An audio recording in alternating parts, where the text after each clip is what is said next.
Hi everyone, and welcome to the lecture on clauses and sentences. This one will be a bit shorter than that last one, so you won't have as much to sit through this time.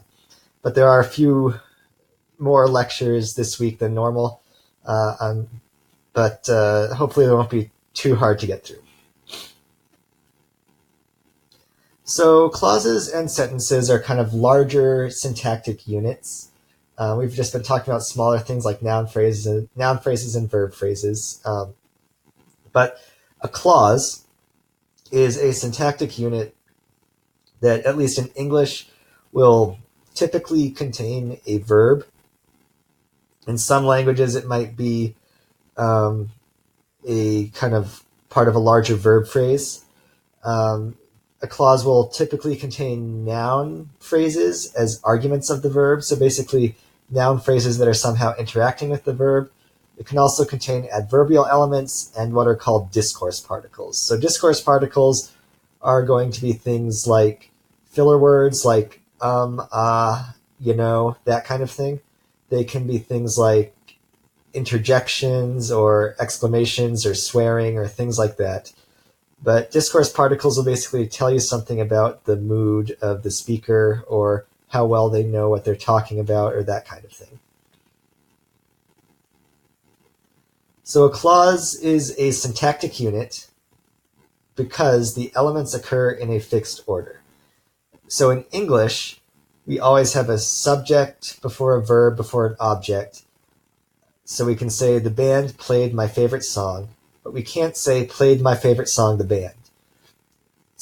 These word orders can be changed sometimes in things like poetry or to emphasize a certain thing, but in terms of a basic word order that's not really emphasizing anything, in English we have the subject followed by the verb followed by the object. So a clause is a syntactic unit, again, not just because the elements occur in a fixed order, but also when they are combined, each clause's elements are actually separate from the other. So each of these clauses can form an independent unit. So we can have a sentence with two clauses, basically, is what this is saying. So I can say Chris carried the popcorn and Robin carried the drinks. So we have two different clauses. But we have Chris carried the popcorn is completely separate from Robin carried the drinks. And each clause is an independent unit, and their elements are separate from each other.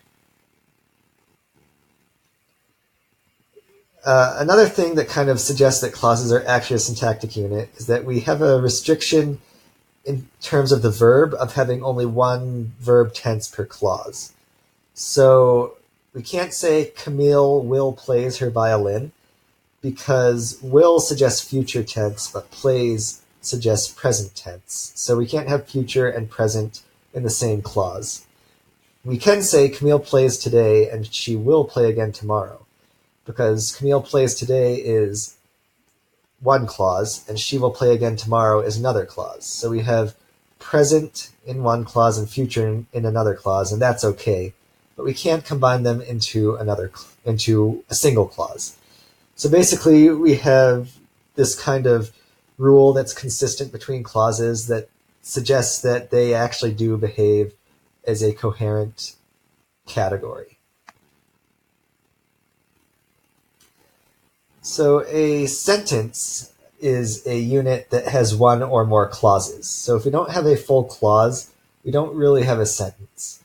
So a sentence can have one clause, something like, apparently Edgar Allan Poe liked lemon pie. Two clauses. We can have, I will call him when I get to the hotel. So those are two different clauses. We can have three clauses, like I will only agree to clean the bathroom if I don't have to wash dishes for a week. So there's three different clauses there. We can have, way more than three clauses as well because of recursion and things like that. But as long as we have a clause, it's possible that we're talking about a sentence. So that was all there was to clauses and sentences, really. So basically a clause is a unit that has a verb and its arguments. So a verb and its subject and its objects and things like that. A sentence is a unit that has a clause or more than one clause. So in this next unit, which will be a separate video, we'll be looking at arguments and transitivity.